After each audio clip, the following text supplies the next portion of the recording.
Hello students, welcome to लक्ष्य biology classes. आज के लेक्चर में हम जो स्टार्ट करने वाले हैं वो है बेसिक इंट्रोडक्शन अबाउट बायोलॉजी। देखिए, किसी भी स्टूडेंट को जो बायोलॉजी पढ़ रहा है उसको ये इन्फॉर्मेशन तो होनी ही चाहिए। आप में से भी कई सारे स्टूडेंट्स को ये इन्फॉर्मेशन ऑलरेडी होगी, जिनको नहीं है वो इसको नोट डाउन भी करेंगे और प्रॉपरली याद भी करना है। ठीक है, तो स्टार्ट करते हैं। सबसे पहले जो टर्म बायोलॉजी है उसको ब्रेक करके देखते हैं। देखिए,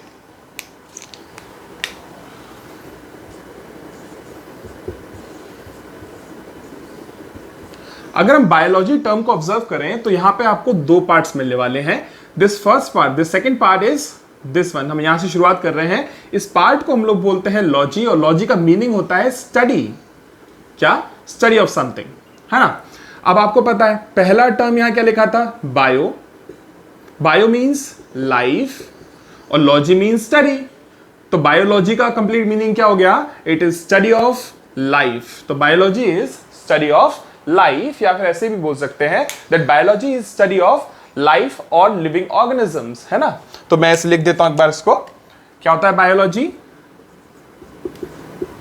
biology is study of life और लिविंग ऑर्गेनिजम्स। लिविंग ऑर्गेनिजम्स, है ना। अब देखिए, सेकेंड इंफॉर्मेशन हमें क्या पता होना चाहिए? यहां जो बायोलॉजी लिखा हुआ है ये टर्म अल्टीमेटली आया कहां से, है ना। तो बायोलॉजी टर्म कहां से आया है? तो बायोलॉजी टर्म देने वाले दो साइंटिस्ट थे। उन दोनों साइंटिस्ट का फोटो आप यहां देख सकते हैं।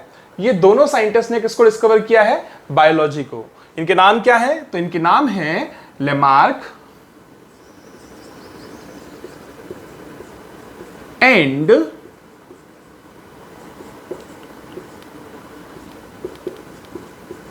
ट्रिवेरिनस। क्या नाम है इनके? Lamarck and Treviranus. तो लेमार्क और ट्रिवेरिनस दो ऐसे साइंटिस्ट थे जिन्होंने क्या टर्म दिया था? बायोलॉजी टर्म दिया था। अब देखिए, तो हमने बोला था biology is study of life और लिविंग ऑर्गेनिजम्स। अब जो लिविंग ऑर्गेनिजम्स हैं, ये लिविंग ऑर्गेनिजम्स कौन से हैं जो आप मोस्टली ऑब्जर्व करते हैं एनवायरमेंट में? तो एनवायरमेंट में मोस्टली हम ऑब्जर्व करते हैं प्लांट्स को और एनिमल्स को, है ना। माइक्रो ऑर्गेनिजम्स को हम ऑब्जर्व तो नहीं कर सकते क्योंकि वो नेकेड आई से विजिबल नहीं है, इसलिए उनको बोलते हैं ना माइक्रो ऑर्गेनिजम्स। तो अब देखिए जल्दी से, लिविंग ऑर्गेनिजम्स में आ सकते हैं प्लांट्स एंड एनिमल्स। अब देखिए, प्लांट्स की स्टडी के लिए जो ब्रांच है बायोलॉजी की उसको हम लोग बोलते हैं बॉटनी। भूतनी नहीं है, क्या लिखा है? बॉटनी। ओके। और जो एनिमल्स के लिए, एनिमल्स की स्टडी के लिए जो ब्रांच होती है बायोलॉजी में उसको हम बोलते हैं जूलॉजी। ठीक है, तो फाइनली दो और एक्स्ट्रा ब्रांचेस हमको पता चल गए। और अगेन आप नोटिस कर सकते हो, जैसे बायोलॉजी में लॉजी टर्म था वैसे ही यहां भी क्या है? लॉजी। एक स्टेटमेंट यहां पे टर्म सॉरी दिया हुआ है। तो क्या टर्म दिया है? Logy. Logy means again study, और जू का मीनिंग होता है एनिमल्स। तो study of animals is called as zoology. तो फिर बॉटनी क्या है? Botany is study of plants. तो study of plant is botany and study of animal is zoology. अब देखिए, तो जैसा कि हमने अभी देखा, हमें टोटल यहाँ पे तीन टर्म्स मिल गए हैं। कौन कौन से तीन टर्म मिल गए हैं? एक है बायोलॉजी, एक है बॉटनी और एक है जूलॉजी। तो कौन है जिनको हम बोलेंगे father of biology, botany and zoology? अब थोड़ा सा उनके नामों की स्टडी कर लेते हैं। तो कौन होते हैं फादर ऑफ? अच्छा, तो अब एक काम करते हैं, अब हम देखते हैं कि ये जो बायोलॉजी, बॉटनी और जूलॉजी है, इसके फादर कौन है? कौन है जिन्होंने सबसे ज्यादा स्टडीज या बोलिए इनिशियल स्टडीज की थी इन तीनों टॉपिक्स की? ठीक है, तो चलो यहां पे शुरुआत करते हैं। First one is father of biology. ठीक है, सेकंड इंफॉर्मेशन, सेकंड हम लिखेंगे father of zoology. And third last जिनका नाम हम पता करेंगे वो है father of botany. Father of botany. ठीक है, अब देखते हैं जल्दी से। फादर ऑफ बायोलॉजी जो है, फादर ऑफ बायोलॉजी है एरिस्टोटल। कौन? Aristotle. The father of biology is Aristotle. ठीक है, कौन? एरिस्टोटल।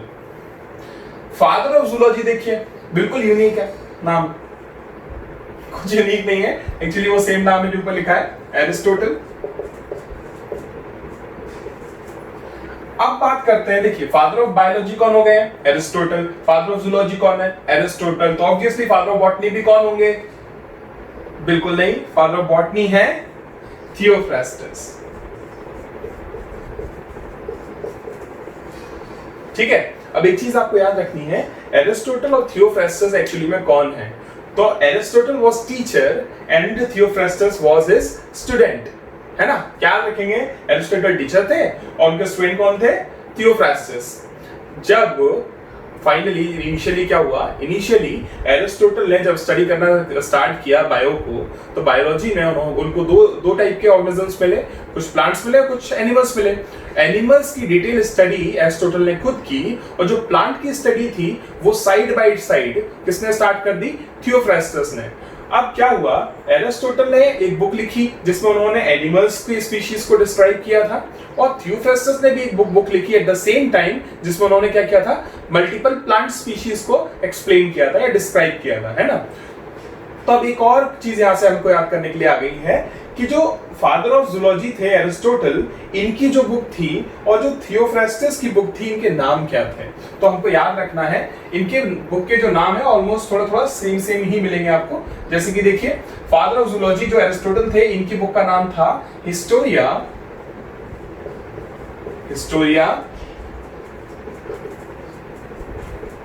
एनिमेलियम।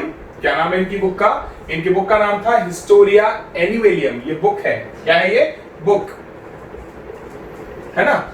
और जो थियोफ्रास्टस थे, इनकी बुक का नाम था हिस्टोरिया प्लांटेरम। समझ रहे? ऑलमोस्ट एक जैसी नाम है, Historia Plantarum, Historia Animalium and Historia Plantarum. याद हो जाएगा? तो फाइनली क्या पता किया हमने? अभी हमने सबसे पहले पता किया था बायोलॉजी का मीनिंग। तो biology is study of life और लिविंग ऑर्गेनिजम्स, हमें पता चला। बायोलॉजी टर्म किसने दिया है? तो बायोलॉजी टर्म दिया था लेमार्क एंड ट्रिवेरिनस ने। किसने टर्म दिया है? Lamarck and Treviranus. उसके बाद हमने पता किया as we study living organisms in biology, तो लिविंग ऑर्गेनिजम्स कौन कौन से हैं जो मोस्टली हम ऑब्जर्व करते हैं? तो जो मोस्टली ऑब्जर्वेबल लिविंग ऑर्गेनिजम्स हैं वो है प्लांट या फिर एनिमल। प्लांट्स की स्टडी को हम लोग टर्म देते हैं बॉटनी, और एनिमल्स की स्टडी को हम लोग टर्म देते हैं जूलॉजी। अब कौन है फादर ऑफ बायोलॉजी? तो father of biology is Aristotle. Father of zoology कौन है? तो he is also the same person, Aristotle. और कोई पूछे फादर ऑफ बॉटनी कौन है, तो हम क्या बताएंगे? थियोफ्रास्टस। अब एक और इंपॉर्टेंट इंफॉर्मेशन जो लास्ट में हमने पढ़ी है, फादर ऑफ जूलॉजी जो थे एरिस्टोटल, उन्होंने एक बुक लिखी थी। बुक का नाम क्या था? बुक का नाम था हिस्टोरिया एनिमेलियम। और जो फादर ऑफ बॉटनी है, उन्होंने भी एक बुक लिखी है और उस बुक का नाम क्या है? Historia plantarum. चलिए, तो अब हम स्टार्ट करते हैं with characteristics of living organisms. तो कौन से कैरेक्टरिस्टिक्स हैं लिविंग ऑर्गेनिजम्स के, अब हम उसको डिस्कस करते हैं। तो देखिए जल्दी से, एक स्टेटमेंट मैंने यहाँ पे लिखा है। इस स्टेटमेंट को अगर आप ऑब्जर्व करें तो यहाँ पे लिखा है मिसेस मैकग्रीन। ये स्टेटमेंट आप याद कर लेंगे तो इससे आपको सारे कैरेक्टरिस्टिक्स पता चल जाएंगे किसके? लिविंग ऑर्गेनिजम्स के, है ना? क्या याद रखेंगे? मिसेस मैकग्रीन। ठीक है, तो देखिए स्टार्ट करते हैं। यहां पे जो एक काम करते हैं, सबसे पहले मैं मैक पे आ जाता हूं। तो मैक में आप देखेंगे दो चीजें आपको दिख रही हैं जो कि बहुत इंपॉर्टेंट हैं। यहां पे आप देखिए एम से होता है मेटाबॉलिज्म। क्या होता है एम से? मेटाबॉलिज्म। मेटाबॉलिज्म तो हम डिस्कस करेंगे मेटाबॉलिज्म क्या होता है। और C for cell, that living organisms are made up of cell. ठीक है, तो एम से क्या हो गया? मेटाबॉलिज्म। सी से हो गया सेल। जो पहला एम यहां पे दिया हुआ था, दिस फर्स्ट एम, इससे होगा मूवमेंट। क्या? मूवमेंट। मूवमेंट। देन यहां पे एक आर दिया है, आर से हो जाएगा रेस्पायरेशन। क्या? रेस्पायरेशन। ठीक है, क्या क्या हो गया यहां पे? तो इस एम से हो गया मेटाबॉलिज्म, ये वाले सी से हो गया सेल, एम से हो गया मूवमेंट, आर से हो गया रेस्पायरेशन। एस से क्या होता है? तो एस से होता है सेंसिटिविटी। सेंसिटिविटी। है ना, सेंसिटिविटी हो गया। ये जी जो यहां पे दिया है, जी का मीनिंग क्या है, तो जी से क्या हो जाएगा, जी से हो जाएगा ग्रोथ। तो growth is a characteristic of living organisms, है ना, तो जी से हो जाएगा ग्रोथ, ग्रोथ, है ना। ये जो आर है, इस आर से हो जाएगा रेस्पायरेशन। अरे हम रेस्पायरेशन कर चुके हैं, तो यहां पे क्या आ जाएगा इस आर से, रिप्रोडक्शन, रिप्रोडक्शन। रिप्रोडक्शन के बाद जो ई आता है, इससे आएगा एक्सक्रीशन, एक्सक्रीशन। और लास्ट में आ रहा है एन, एन से आएगा न्यूट्रिशन, न्यूट्रिशन, है ना। तो आप देखिए जल्दी से, ये जो स्टेटमेंट है, इससे हमें लिविंग ऑर्गेनिजम्स के सारे कैरेक्टर पता चल जाते हैं। कैसे पता चल गए, सबसे पहले एम से क्या पता चला, मूवमेंट। सेकंड आर से पता चला रेस्पायरेशन। एस से पता चलता है सेंसिटिविटी। एम से पता चल गया अगेन मेटाबॉलिज्म। सी से पता चलेगा cell, that living organisms are made up of cell. G से पता चलेगा ग्रोथ। आर से पता चलता है रिप्रोडक्शन। ई से पता चला एक्सक्रीशन एंड एन से पता चला न्यूट्रिशन। तो ये जो भी बोर्ड पे लिखे हैं, ये सारे के सारे किसके कैरेक्टरिस्टिक्स हैं, तो these are characteristics of living organisms. अगर कोई भी ऑर्गेनिज्म लिविंग है तो उसमें ये सारे कैरेक्टरिस्टिक्स प्रेजेंट होना चाहिए। अब देखिए सबसे पहले कैरेक्टर पे आते हैं, जो सबसे इंपॉर्टेंट भी है, सेल। ठीक है, सेल क्या होता है, तो हमको याद रखना है, cell is the structural and fundamental unit of living organisms, है ना। मतलब all living organisms are ultimately made up of cell. This is structural, fundamental and functional unit of, functional unit of all living organisms.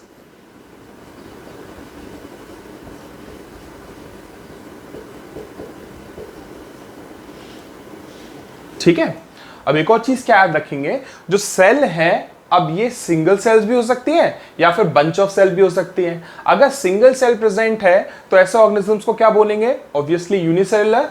और अगर multiple cells present है तो organisms को बोलेंगे multicellular. तो जो सेल्स हैं वो कितने टाइप के हो गए, तो दो पार्ट में हमने सेल को डिवाइड कर लिया, यूनिसेलुलर, तो ऑर्गेनिजम्स यूनिसेलुलर भी हो सकते हैं और ऑर्गेनिजम्स मल्टीसेलुलर भी हो सकते हैं। ऑर्गेनिजम्स यूनिसेलुलर और मल्टीसेलुलर दोनों टाइप के हो सकते हैं। ठीक है, अच्छा अब एक और चीज हमको याद रखनी है, आपको पता होना चाहिए सेल के अंदर ऐसा कौन सा कंपोनेंट है जिसको हम लिविंग बोलते हैं। तो सेल के अंदर जितना भी लिविंग कंपोनेंट है उसको हम लोग बोलेंगे प्रोटोप्लाज्म। क्या बोलेंगे, प्रोटोप्लाज्म। मैं लिख देता हूं, तो सेल के अंदर, सेल में, सेल कंटेन्स लिविंग सब्सटेंस, और जो भी लिविंग सब्सटेंस सेल के अंदर प्रेजेंट है उस लिविंग सब्सटेंस को हम लोग क्या बोलेंगे, प्रोटोप्लाज्म।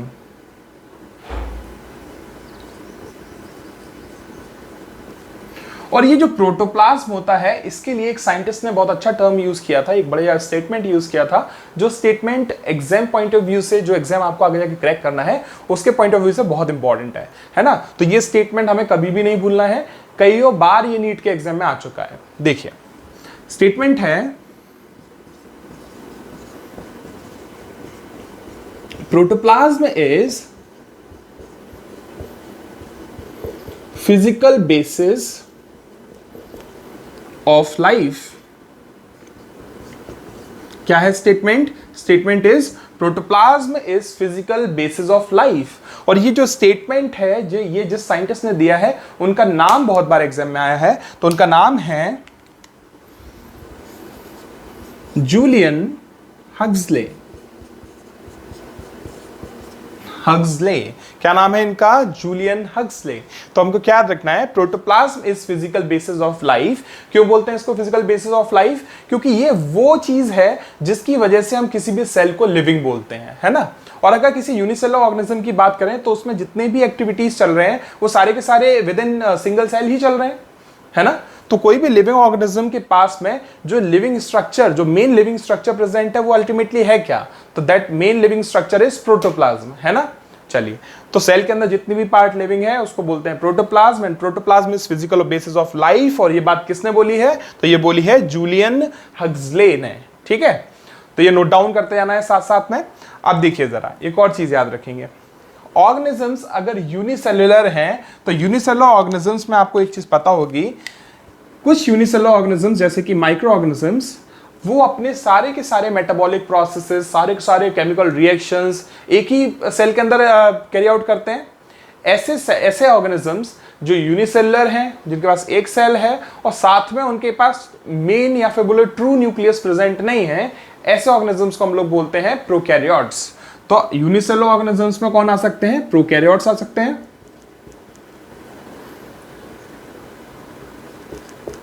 और आ सकते हैं यूकैरियोट्स। कौन आ सकते हैं? और यूकैरियोट्स। कौन होते हैं प्रोकैरियोट्स? तो प्रोकैरियोट्स वो ऑर्गेनिजम्स हैं जिनके पास क्या चीज प्रेजेंट नहीं है, तो यहां लिख देता हूं ट्रू न्यूक्लियस।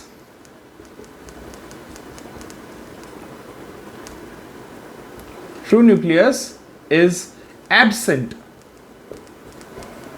तो अब क्या याद रखेंगे, जो प्रोकैरियोट्स होते हैं, इन प्रोकैरियोट्स के पास में ट्रू न्यूक्लियस एब्सेंट होता है। ट्रू न्यूक्लियस एब्सेंट होना मतलब इनके पास में जो सेल है उसमें न्यूक्लियर मेम्ब्रेन प्रेजेंट नहीं होगी, पर डीएनए प्रेजेंट होगा। तो हम क्या याद रखेंगे, जो सेल्स हैं यूनिसेलुलर और मल्टीसेलुलर टाइप्स की हो सकती हैं।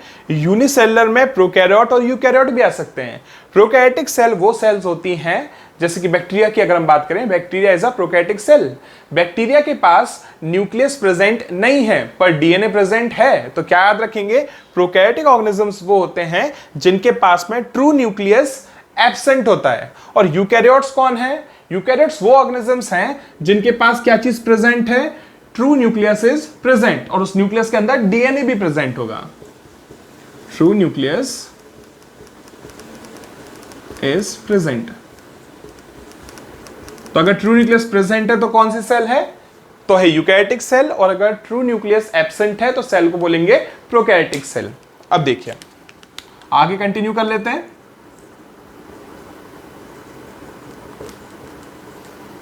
अब देखिए, अब बात करते हैं नेक्स्ट पार्ट पर। Next part is metabolism. This is also a characteristic of living organisms. अब क्या होता है मेटाबॉलिज्म? तो सबसे सिंपलेस्ट वे में आपको बताता हूं। मेटाबॉलिज्म होते हैं chemical reactions.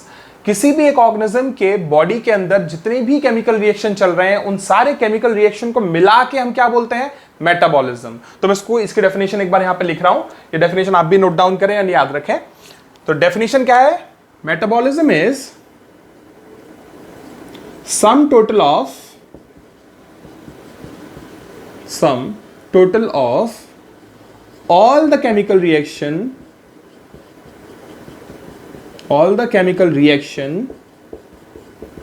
taking place in a body। तो बॉडी में या फिर सेल में बोल सकते हैं। तो किसी भी ऑर्गेनिज्म, अगर यूनिसेलुलर ऑर्गेनिज्म की बात करेंगे तो उनकी कंप्लीट बॉडी अल्टीमेटली एक सेल ही है। और अगर मल्टीसेलुलर ऑर्गेनिज्म की बात करेंगे तो उसकी बॉडी में जितनी केमिकल रिएक्शन चल रही हैं, जिस भी सेल में चल रही हैं, सारी केमिकल रिएक्शन को अगर मिला दिया तो कौन सी कंडीशन बन जाती है? क्या स्टेटमेंट बन जाए, मतलब क्या चीज बोल सकते हैं स्टेटमेंट में हम? तो हम बोल सकते हैं मेटाबॉलिज्म। तो metabolism is sum total of all the chemical reactions taking place in a body. अब क्या याद रखना है, अब रिएक्शन अगर बॉडी में चल रही है तो कैसी रिएक्शन चल रही होगी? हमेशा ऐसा थोड़ा ना होगा कि कोई ना कोई चीज बॉडी में बन रही है।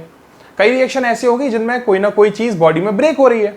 तो दो टाइप के मेटाबॉलिक रिएक्शंस होते हैं, एक होती है एनाबॉलिक रिएक्शन और एक होती है catabolic reaction. Anabolism and second is catabolism. तो दो टर्म्स आ गए हमारे सामने। मेटाबॉलिज्म कितने टाइप का होता है? दो टाइप का होता है। First one is anabolism, second is catabolism. Anabolism मतलब क्या होता है? इन्हें बोलते हैं कंस्ट्रक्टिव रिएक्शन। क्या बोलते हैं? Constructive reaction. अगर किसी रिएक्शन में कुछ प्रोड्यूस हो रहा है, किसी चीज का फॉर्मेशन हो रहा है, तो उसको हम क्या बोलेंगे? उसको हम बोलेंगे एनाबॉलिज्म। अगर किसी रिएक्शन में कोई चीज डिस्ट्रक्ट हो रही है, ब्रेक हो रही है, तो ऐसी रिएक्शन को हम क्या बोलेंगे? कैटाबॉलिज्म। देखिए तो क्या कह रहे हैं अपन लोग? Catabolism is destructive reaction. Destructive reaction. चलो कंस्ट्रक्टिव रिएक्शन किसको बोल सकते हो? तो आपने नोटिस किया है कंस्ट्रक्टिव रिएक्शन में एक बेसिक सा सिंपल सा एग्जांपल लेते हैं। फोटोसिंथेसिस सुना है हम लोगों ने। फोटोसिंथेसिस में प्लांट्स अपना फूड प्रोड्यूस करते हैं विद इन अ सेल, है ना, with the help of sunlight, water, chlorophyll, इन सब की हेल्प से अल्टीमेटली, और CO2, ऑब्वियसली CO2, क्योंकि कार्बन जो ग्लूकोज के पास में है वो CO2 से ही आने वाला है अल्टीमेटली, है ना। तो CO2, water, sunlight and chlorophyll की प्रेजेंस में फूड का production within a cell is photosynthesis, है ना। और फोटोसिंथेसिस में क्या चीज बनेगी? ग्लूकोज बनेगा अल्टीमेटली। तो ये कैसी प्रोसेस हो गई? This is a constructive process. तो इसको हम काय में प्लेस करें? एनाबॉलिज्म में कि कैटाबॉलिज्म में? तो फोटोसिंथेसिस किसके एग्जांपल में आएगा? एनाबॉलिज्म में, है ना। तो एग्जांपल हो गया इसका फोटोसिंथेसिस।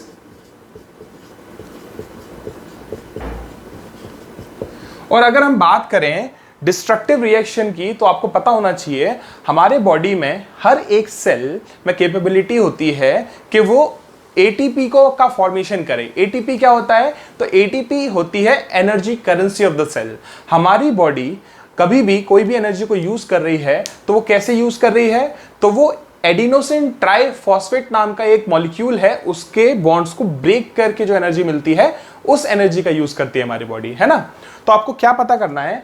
हर सेल हमारी बॉडी में, उसको हर सेल को जो हमारी बॉडी में प्रेजेंट है उसको किस चीज की रिक्वायरमेंट है? एटीपी की रिक्वायरमेंट है।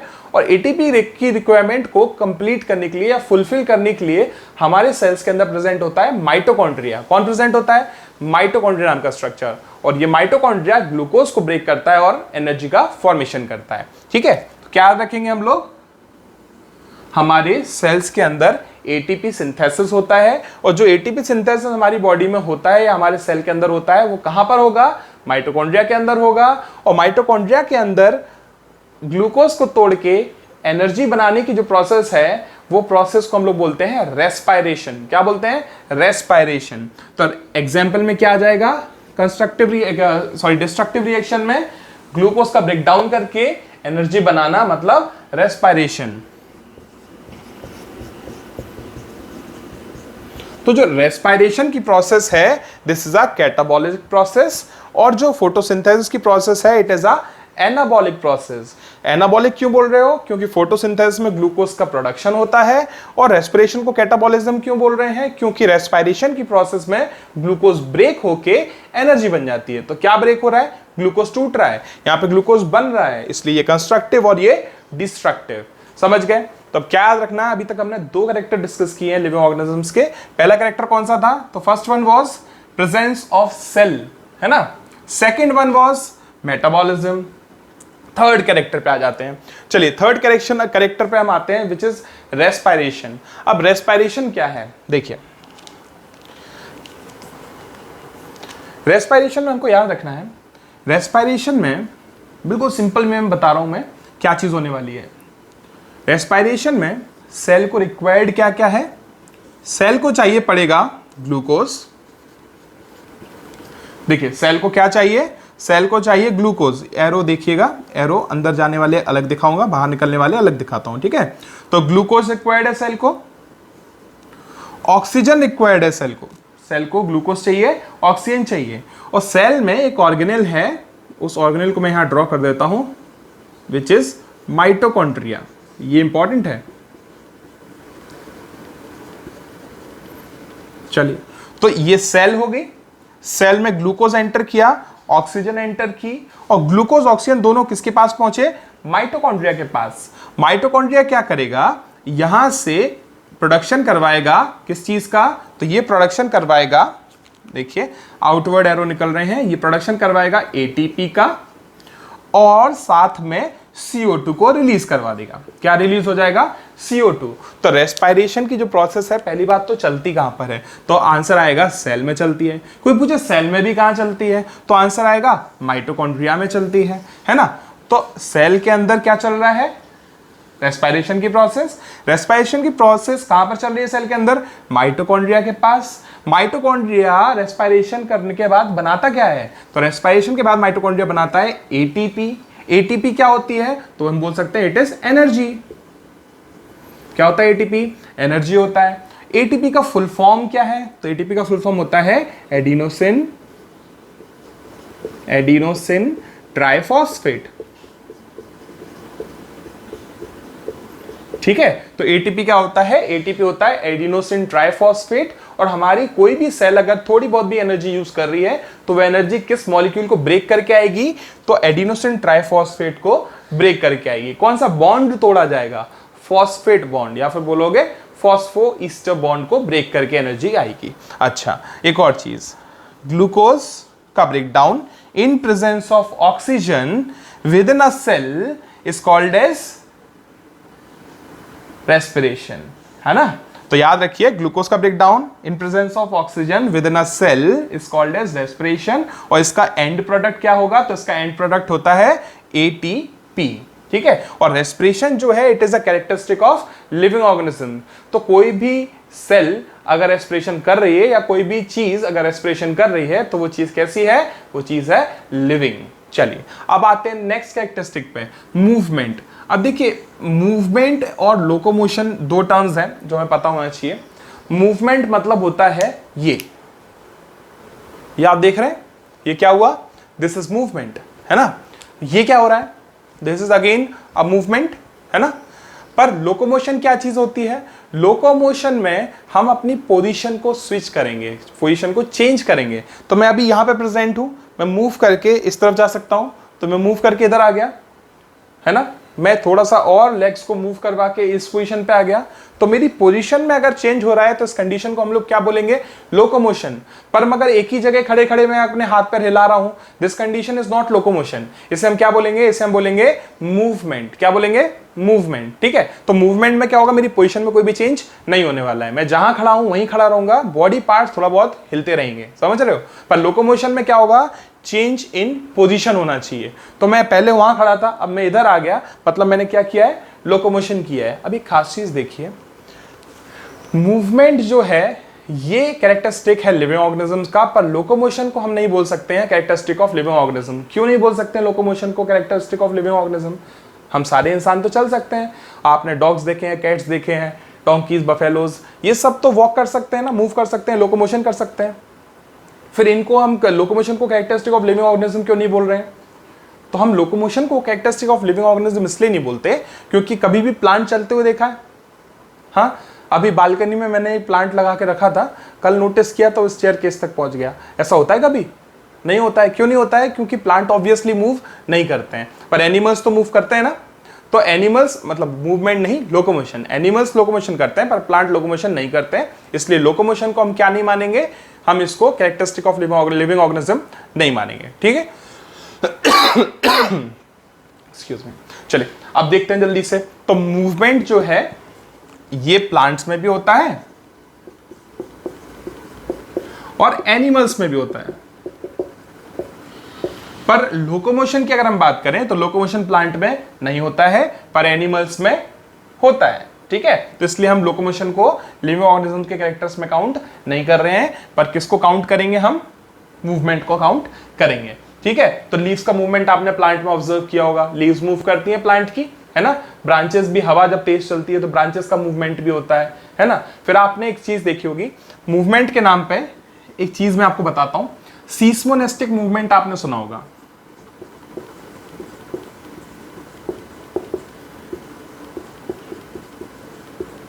सीस्मोनेस्टिक मूवमेंट मिलता है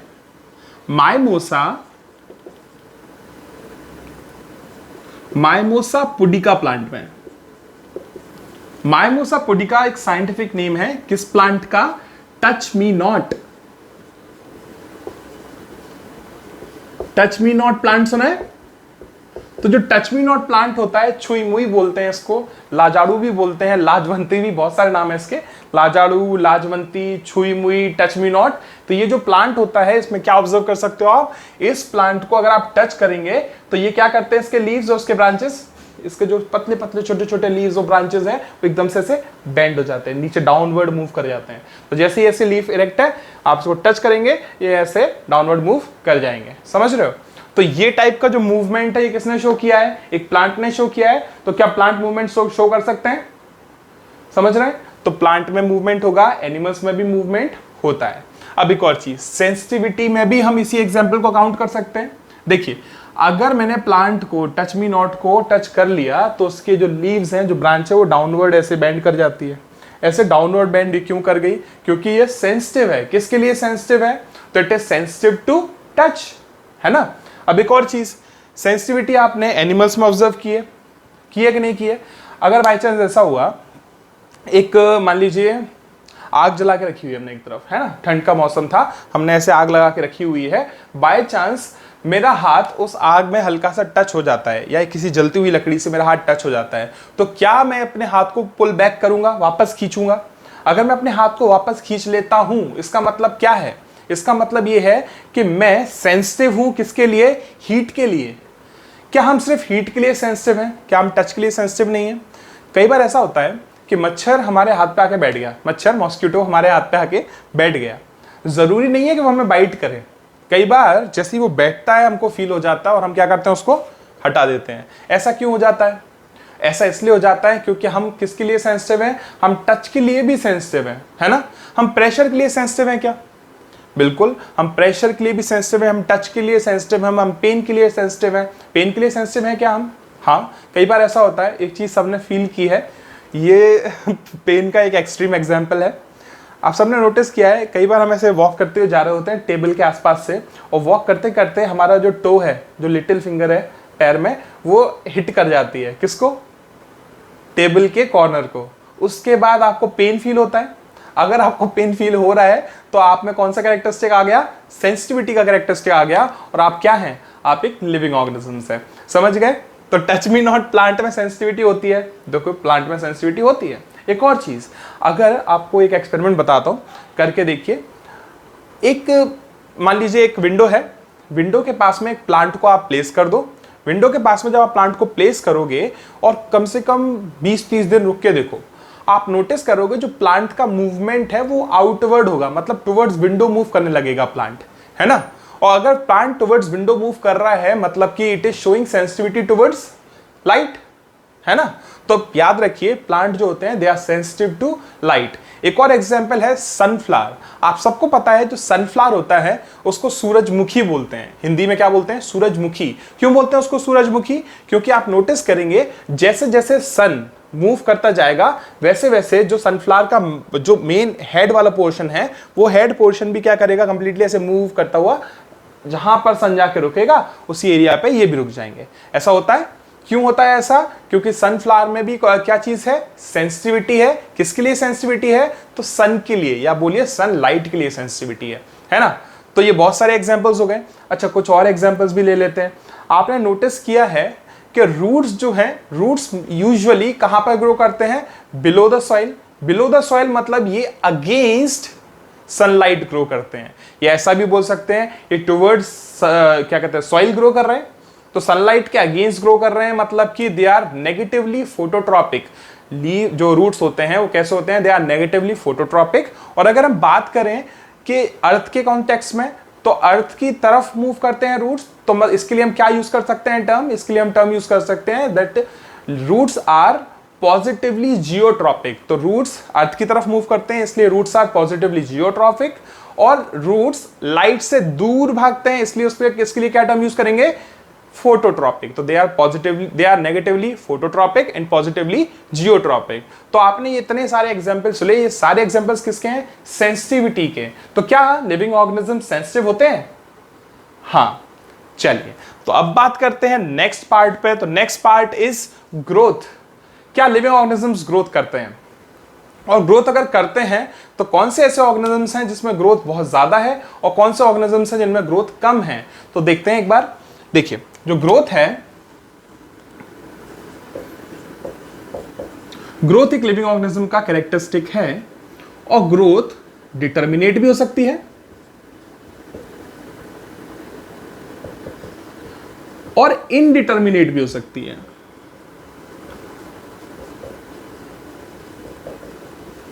अब ये क्या होता है भाई? क्या होता है डिटर्मिनेट और इनडिटर्मिनेट? तो याद रखिए, अगर आपने ऑब्जर्व किया है, प्लांट में जो ग्रोथ होती है वो कंटिन्यूअस ग्रोथ होती है। कैसी ग्रोथ होती है? कंटिन्यूअस। क्या किसी प्लांट को देख के हम बता सकते हैं कि इसकी हाइट कितना बढ़ने वाली है? एक सीड मेरे हाथ में है, छोटा सा एक सीड मेरे हाथ में है, उस सीड को मैं जैसे सो करता हूं ग्राउंड में, तो वहां पे से जो ये सीड जर्मिनेट करेगा, जर्मिनेट करके कितना लंबा प्लांट बनाएगा, क्या ये मैं डिसाइड कर सकता हूं? क्या मैं उस प्लांट की हाइट डिसाइड कर सकता हूं? नहीं। क्यों नहीं कर सकते? क्योंकि प्लांट में एक जो डिवीजन एक बार स्टार्ट हो गया तो वो कितना डिवाइड करेगा ये हम नहीं बता सकते हैं, है ना। और जो ग्रोथ होती है प्लांट्स में वो कहां पर होती है? वो टिप पे होती है, एपेक्स पे होती है ना। तो अगर हम ऐसे बोले कि ये एक मैंने सीड लिया था, उसको जर्मिनेट करवाया, तो ऊपर की तरफ क्या डेवलप कर गई? ऊपर की तरफ डेवलप कर गई एक स्टेम, और नीचे की तरफ डेवलप कर गई क्या? रूट्स। तो जो एक्चुअल ग्रोथ होगी प्लांट में वो कहां पर होगी? तो ग्रोथ होगी टिप पे। तो जो मेन ग्रोथ होती है प्लांट्स में वो कहां पर होती है? टिप पे। जैसे कि ये पोर्शन है रूट टिप,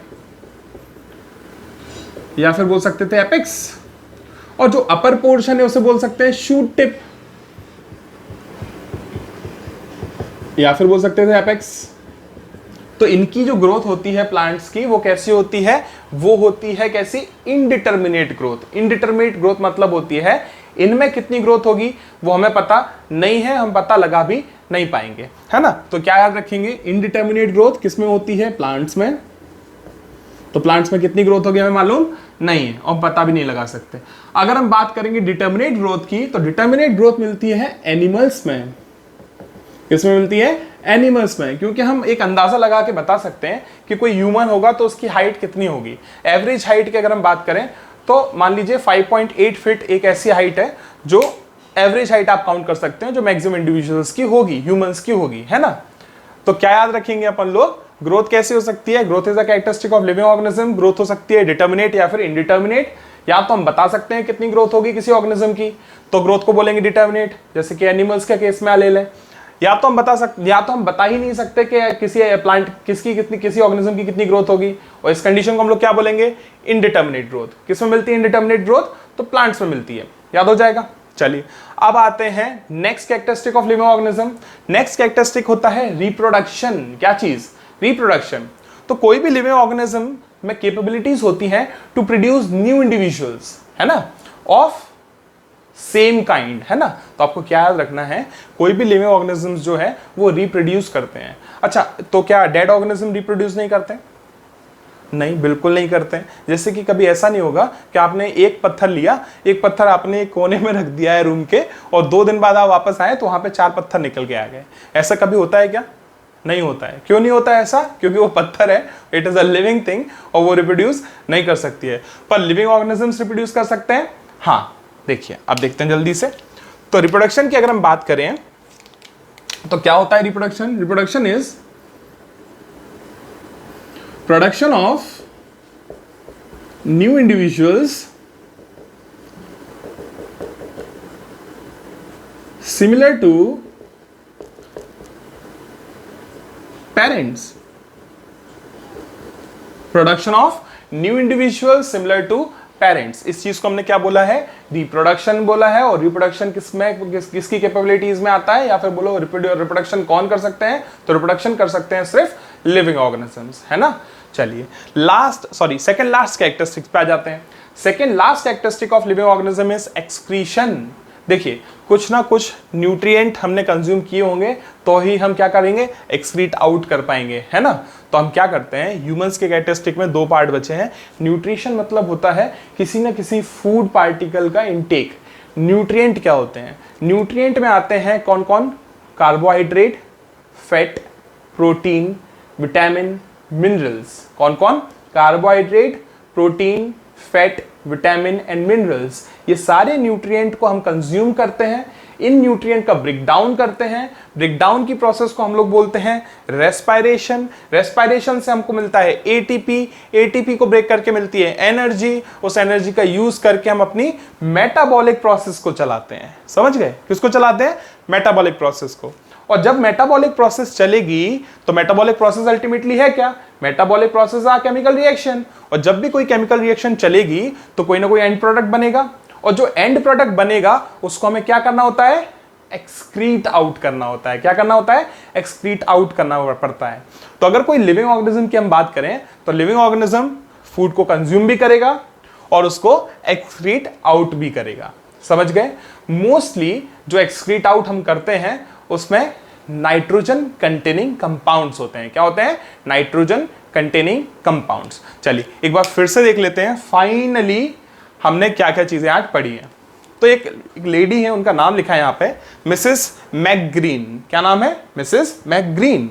मिसेस मैकग्रीन में जो एम, फर्स्ट एम आता है, इसका मतलब होता है मूवमेंट। आपको पता है movement is a characteristic of living organisms, क्योंकि प्लांट और एनिमल दोनों मूव कर सकते हैं, पर locomotion is not a characteristic of living organisms. याद रखेंगे। सेकंड है आर। इस आर का मतलब होता है रेस्पिरेशन। देखिए हर लिविंग ऑर्गेनिज्म में कि एक एक सेल में, हर लिविंग ऑर्गेनिज्म की एक एक सेल में कैपेबिलिटी है to produce energy by itself, है ना? कौन सी वाली चीज है इस सेल के अंदर जो एनर्जी प्रोडक्शन कर सकती है? तो आंसर इज माइटोकॉन्ड्रिया। हर सेल के पास में माइटोकॉन्ड्रिया नाम का स्ट्रक्चर होता है जो कि एनर्जी का प्रोडक्शन कर सकता है। ठीक है, एक और चीज। अब देखो नेक्स्ट पार्ट पे आ जाते हैं। Next is S. एस का मतलब क्या है? सेंसिटिविटी। सेंसिटिविटी आपको पता है हर लिविंग ऑर्गेनिज्म जो है it is sensitive to some और other kind of environmental change. कोई भी एनवायरमेंटल चेंज अगर होता है उसके लिए सेंसिटिव होते हैं लिविंग ऑर्गेनिजम्स। होते हैं सेंसिटिव मतलब क्या? हीट के लिए, टच के लिए, पेन के लिए, प्रेशर के लिए, है ना, टेम्परेचर के लिए, इन सारी चीजों के लिए ह्यूमन सेंसिटिव है ना? पर अगर हम बात करें टच के लिए, क्या प्लांट सेंसिटिव होते हैं? तो हाँ, टच के लिए प्लांट सेंसिटिव होते हैं। क्या लाइट के लिए प्लांट सेंसिटिव होते हैं? हाँ। क्या अर्थ और वाटर के लिए प्लांट सेंसिटिव होते हैं? हाँ। तो आपको याद रखना है जो सेंसिटिविटी है it is a characteristic of living organism. और एक इंपॉर्टेंट एग्जांपल कौन सा वाला है? Mimosa pudica. माइमोसा पुडिका क्या होता है? It is touch me not plant. Touch me not plant को एक और नाम क्या दे सकते हैं? लाजाड़ू, लाजवंती, है ना, और छुई मुई। तो ये सारे प्लांट्स, मतलब ये प्लांट का जो नाम है, माइमोसा का नाम है, ये सारे नाम। और माइमोसा पुडिका जो है ये सेंसिटिविटी भी शो करते हैं और साथ में मूवमेंट भी शो करते हैं। कौन सा मूवमेंट शो करते हैं? तो मूवमेंट का नाम है सीस्मोनेस्टिक मूवमेंट। ये भी एग्जाम्स में आया हुआ है, नीट जैसे एग्जाम्स में 2 या 3 बार आ चुका है, इसलिए हमको ये याद रखना है। चलिए अगले पे आ जाते हैं। नेक्स्ट इज अगेन एक एम आ गया है। एम का मतलब यहां पे है मेटाबॉलिज्म। मेटाबॉलिज्म क्या होता है? तो हमारी बॉडी में जितनी भी केमिकल रिएक्शन चल रही है वो सारे रिएक्शन को मिला के हम क्या बोलते हैं? मेटाबॉलिज्म बोलते हैं। याद हो जाएगा। अब मेटाबॉलिज्म 2 टाइप के हो सकते हैं, मतलब हमारी बॉडी में जो केमिकल रिएक्शन चल रही हैं या तो वो कंस्ट्रक्टिव होंगी, अगर वो कंस्ट्रक्टिव होंगी तो उसे बोलेंगे एनाबॉलिज्म, या तो हमारी बॉडी में जो रिएक्शन चल रही है वो डिस्ट्रक्टिव होंगी और डिस्ट्रक्टिव रिएक्शन चल रही है तो उसे बोलेंगे कैटाबॉलिज्म। अब रेस्पिरेशन में ग्लूकोज को तोड़ देते हैं हम, तो इसलिए कैसी रिएक्शन होगी? Respiration, catabolism. एनाबॉलिज्म में क्या होगा? एनाबॉलिज्म में हम कंस्ट्रक्टिव रिएक्शंस को लेते हैं, जैसे कि फोटोसिंथेसिस। फोटोसिंथेसिस में ग्लूकोज का प्रोडक्शन होगा, इसलिए इसको क्या बोल देंगे? एनाबॉलिज्म बोल देंगे, है ना? अब देखो जल्दी से, नेक्स्ट इज सी। अब इस सी से क्या आएगा? सेल। याद रखिएगा presence of cell is a characteristic of living organism. और यहां पे हमें क्या याद रखना है? जो लिविंग ऑर्गेनिजम्स होते हैं उनमें जो सेल है, सेल के अंदर एक्चुअली में कुछ एक चीज है जो जिसको हम मेनली लिविंग बोलते हैं, उस चीज को हम बोलते हैं प्रोटोप्लाज्म। तो सेल के अंदर जो भी लिविंग कंपोनेंट है उसे हम क्या बोलेंगे? Protoplasm. And protoplasm is physical basis of life. ये बात किसने बोली है? तो ये बात बोली है जूलियन हक्सले ने। क्या नाम है साइंटिस्ट का? Julian Huxley. बहुत इंपॉर्टेंट है, इसको याद रखना ही है, नीट एग्जाम में आ चुका है 3 या 4 बार, है ना? तो याद रखेंगे। अब देखिए नेक्स्ट, सेल्स जो है, सेल्स यूनिसेलुलर भी हो सकते हैं, मल्टीसेलुलर ऑर्गेनिजम्स जो हैं, ऑर्गेनिज्म सेल से बनते हैं, या तो एक सेल से बनेंगे तो यूनिसेलुलर बोल देंगे और बहुत सारे सेल से बनेंगे तो मल्टीसेलुलर बोल देंगे। समझ गए? अब देखिए यूनिसेलुलर ऑर्गेनिजम्स में आपको 2 कंडीशन मिल सकती हैं। या तो यूनिसेलुलर ऑर्गेनिज्म के पास में न्यूक्लियस नहीं होगा, अगर न्यूक्लियस नहीं है तो कंडीशन को बोलेंगे प्रोकैरियोट। अगर बाय चांस किसी भी यूनिसेलुलर ऑर्गेनिज्म के पास में न्यूक्लियस प्रेजेंट है तो ऐसे ऑर्गेनिज्म को हम बोल देंगे यूकैरियोटिक ऑर्गेनिज्म। समझ गए? अब एक और कैरेक्टरिस्टिक पे आ जाते हैं। अब देखिए जी, जी मतलब है ग्रोथ। आपको पता है जो ग्रोथ है ये लिविंग ऑर्गेनिज्म का कैरेक्टरिस्टिक है। प्लांट में ग्रोथ होती है एपेक्स पे। कहां पर? एपेक्स। 2 टाइप के एपेक्स होते हैं, एक होता है शूट एपेक्स, एक होता है रूट एपेक्स, और दोनों तरफ ग्रोथ होती है किसकी? प्लांट की। पर प्लांट की जो ग्रोथ है वो अपवर्ड कितनी हुई, डाउनवर्ड कितनी हुई, और अल्टीमेटली प्लांट की लेंथ कितनी इंक्रीज होगी ये हमें पता नहीं है। और हमें अगर ये पता नहीं है तो ऐसी ग्रोथ को हम क्या बताएंगे? इनडिटर्मिनेट ग्रोथ, क्योंकि हम डिटरमाइन नहीं कर सकते कि फाइनली कितनी ग्रोथ होने वाली है ना? डिटर्मिनेट ग्रोथ क्या होती है? डिटर्मिनेट ग्रोथ मतलब होती है कि जिस कंडीशन में हम एक अंदाजा लगा सकते हैं कि किस ऑर्गेनिज्म में कितनी ग्रोथ होने वाली है, ऐसी ग्रोथ को हम क्या बोलेंगे, डिटर्मिनेट ग्रोथ। और किस में मिलेगी डिटर्मिनेट ग्रोथ, तो एनिमल्स के केस में मिलेगी। ठीक है, तो ग्रोथ क्या है, it is characteristic of living organism. Next आ जाते हैं आर इज रिप्रोडक्शन। कभी भी नॉन लिविंग थिंग्स रिप्रोड्यूस नहीं करती हैं। मेरे पास में 4 मार्कर है, 4 से 8 मार्कर कभी नहीं होंगे। क्यों नहीं होंगे, क्योंकि ये सब के सब क्या है, these are non living things. पर क्या एक ऑर्गेनिज्म से 2 ऑर्गेनिज्म, 2 से 4 ऑर्गेनिज्म बन सकते हैं क्या? हाँ। अच्छा, 1 से 2 बन सकते हैं कि 2 से 3 बनाओगे? देखिए, रिप्रोडक्शन भी सेक्सुअल असेक्सुअल 2 टाइप का होता है। अगर एक ही पेरेंट इन्वॉल्व है तो असेक्सुअल रिप्रोडक्शन, बाय पेरेंटल है, 2 पेरेंट इन्वॉल्व है तो सेक्सुअल रिप्रोडक्शन, है ना। पर रिप्रोडक्शन में क्या होना चाहिए, प्रोडक्शन होना चाहिए न्यू इंडिविजुअल्स का, जो कि किससे सिमिलरिटी रखें, प्रीवियस इंडिविजुअल से, पेरेंट से, है ना। तो reproduction is also a characteristic of living organism. Next पढ़ा था हमने एक्सक्रीशन एंड न्यूट्रिशन। देखिए, कोई भी चीज अगर हम कंज्यूम करते हैं उसको हम बोलेंगे न्यूट्रिएंट, जैसे कि कार्बोहाइड्रेट, प्रोटीन, फैट, विटामिन और मिनरल्स। ये न्यूट्रिएंट को जब हम कंज्यूम करेंगे तो इनका ब्रेकडाउन होगा सेल के अंदर, और सेल में जब इनका ब्रेकडाउन होगा तो उस प्रोसेस को बोलेंगे रेस्पिरेशन। रेस्पिरेशन से बनते हैं एटीपी, एटीपी इज एनर्जी। और जब इस एनर्जी को भी हम ब्रेक करेंगे, इस एटीपी को ब्रेक करेंगे, तो हमको जो एनर्जी मिलेगी उससे हमारे मेटाबॉलिक रिएक्शंस वर्क करेंगे। और जब मेटाबॉलिक रिएक्शंस वर्क करेंगे तो अल्टीमेटली कुछ ना कुछ एंड प्रोडक्ट बनेगा। कई बार ऐसा एंड प्रोडक्ट बन जाता है जो एंड प्रोडक्ट हमारे बॉडी के लिए अच्छा नहीं है, टॉक्सिक है। ऐसे एंड प्रोडक्ट को बॉडी से रिमूव आउट करना पड़ता है, और बॉडी से ऐसे टॉक्सिक प्रोडक्ट्स को रिमूव आउट करने की प्रोसेस को ही हम क्या बोलते हैं, एक्सक्रीशन बोलते हैं। समझ में आ गया? तो ये जो आज हमने पढ़ा था ये सब कुछ क्या है, these are basic characteristics of living organisms.